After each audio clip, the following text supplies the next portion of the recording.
Ukrainian MiG-29s are now hitting Russian positions with deadly precision, using French-supplied Aasm Hammer bombs. Recent footage shows multiple high-accuracy airstrikes targeting enemy fortifications and equipment. These strikes highlight a growing trend. Ukraine's air force is becoming more active and effective, bringing the fight deep into Russian-occupied territory. Precision, speed, and firepower are reshaping the battlefield from above. Operators from the Phoenix UAV regiment struck big in the Belgorod region, destroying a Russian R-330Z Zytel electronic warfare system hidden inside a building. The Zytel is a Russian mobile electronic warfare system designed to disrupt enemy communications and navigation systems. Night hunt for Shaheds. The video from the cockpit of a MiG-29 fighter shows the destruction of an enemy Shahed-type attack drone by a pilot with the call sign Yellowtail. He has over 100 combat sorties to his name.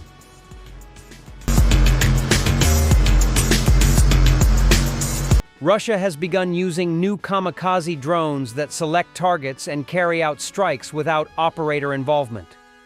These drones can fly up to 100 kilometers from the front line, are equipped with cameras and computer vision, operate without GPS, and independently decide when and where to strike. They don't distinguish between military equipment and a civilian bus. Their gasoline engine only increases their operational range. In essence, this is a weapon that sees and kills on its own. The Defense Intelligence of Ukraine reported that Russian forces continue to use banned chemical weapons. In an intercepted conversation, a Russian commander is heard ordering an attack on Ukrainian military positions using chemical weapons prohibited under international humanitarian law. Давайте пока. Один полет. Тяжелый. Зажигалка бесполезности, она не загорится. Если с химией нормально, можно химию попробовать. Нет, несите там двух или два бога. Опять на траншею? Да, у нас пока другой задачи нет. Да, выполняем, надо уничтожить эту фу. Operators of the 14th Regiment of the Unmanned Systems Forces, together with the Black Forest Brigade, destroyed the command post of an anti-aircraft division and hit S-300, Tor, and Buk systems. The press service of the 14th Regiment of the Unmanned Systems Forces released the footage of the combat operation.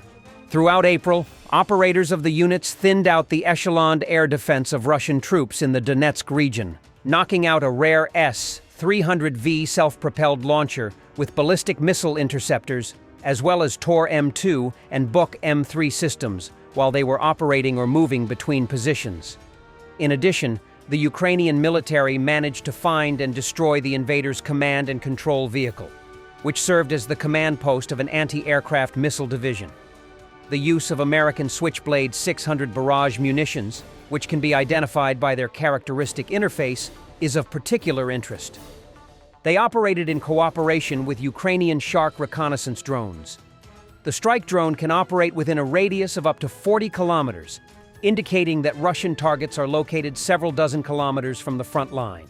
The Switchblade 600 itself could have been launched from a short distance from the line of combat, as using a transport and launch container for the 23-kilogram UAV eliminates the need for a catapult. It takes no more than 10 minutes to launch the strike drone. Earlier this year, the Ukrainian military destroyed another S-300V anti-aircraft missile system in the Zaporizhia region using an unknown strike drone type. This is a fairly rare-tracked version of the Soviet medium-range air defense system, which was modified in Russia to the S-300VM Ante-2500 version. A distinctive feature of both models is the use of interceptors incompatible with other systems of the S-300 family for intercepting short-range ballistic missiles. The characteristics and features of this system are determined by the main purpose of the system: to cover frontline areas and ground forces. Last month, Switchblade 600 strike drones operated by Charlie Company of the 14th Regiment managed to hit Buk and Tor air defense systems deep behind enemy lines. Lavrov, no more ceasefire, then we'll see. We've been there before, we're not doing it again. Russia's foreign minister says EU plans to rearm Ukraine and slams Macron, Starmer and others for hysterically demanding the US join tougher anti-Russia. So now, when we're told let's have a ceasefire and then we'll see. No guys, we've been in these situations, we don't want this anymore. All the Macrons, Starmers, von der Leyens and other European figures who are now hysterically are demanding the United States join anti-Russian actions and increase the number of sanctions. It just gives them away completely. The procedure for the dissolution of the USSR in 1991 was violated, which means the Soviet Union still legally exists, said Anton Kobiakov, advisor to the president of the Russian Federation. How much more impossible can their statements get? During a Senate hearing, Rubio refused to call Putin a war criminal. This right here is the problem with the current US administration, dodging the simple truth that Putin is a war criminal, treating him instead like a future business partner. Shameful. Vladimir Putin, is he a war criminal? Well, I think you can look at instances that have happened there and certainly characterize them as war crimes, but our intent is to end the war. Is he a war criminal? We can't end the war without talking to Mr. Putin. That's pretty simple. Is he a war criminal? Well, that's this man we're negotiating with, Vladimir Putin. Is he a war criminal? That's not tough. What? I'm trying to answer your question by telling you that we're trying to end the war here. Go ahead. No, it's not a simple answer. You are equivocating, sir. Just answer the question. I'm answering your question, and the answer is that war crimes have been committed, no doubt. And who's responsible for that? There will be time and place for that accountability. But right now, the job is to end the war. So you won't answer the question. If we don't end the war, people are going to get reclaiming killed. my time, sir. Let me go on. 2/3 of the 2 million artillery shells pledged by the EU for Ukraine by the end of 2025 have already been secured, says Ukraine's FM Andriy Sybiha, after meeting EU's High Representative Kaja Kallas. Work continues to close the final third. Talks also covered Ukraine's EU accession. And from the other news, the UK Supreme Court has suspended the government's decision to transfer the Chagos Archipelago, home to a US airbase, to Mauritius. The UK Defense Journal reported on this. It is noted that the decision was made just hours before the final signing of the agreement on the transfer of the archipelago.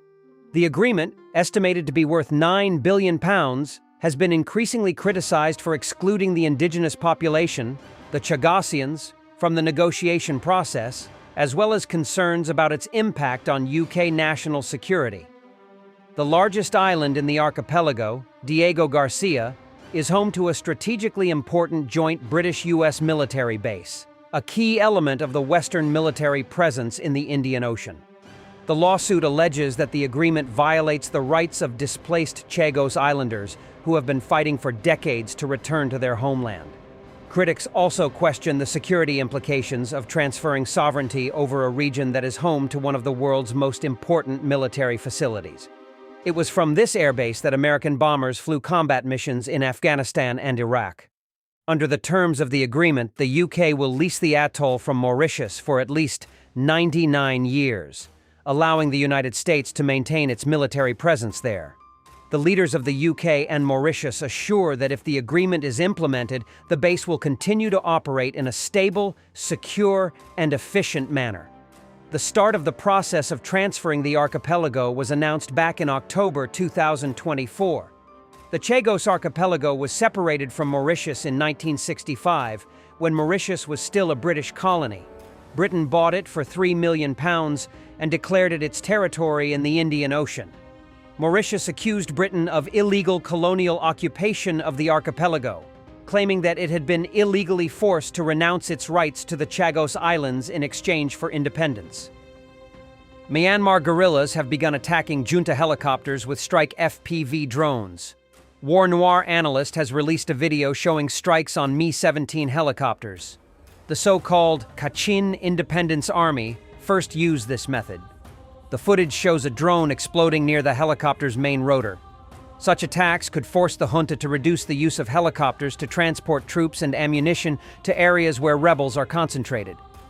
The Mi-17 helicopters were supplied to the Myanmar military by Russia. The Myanmar Air Force received Russian Mi-17s in several batches in 1995, 1997, 2004, and 2013. These included both new and used aircraft, 21 units in total.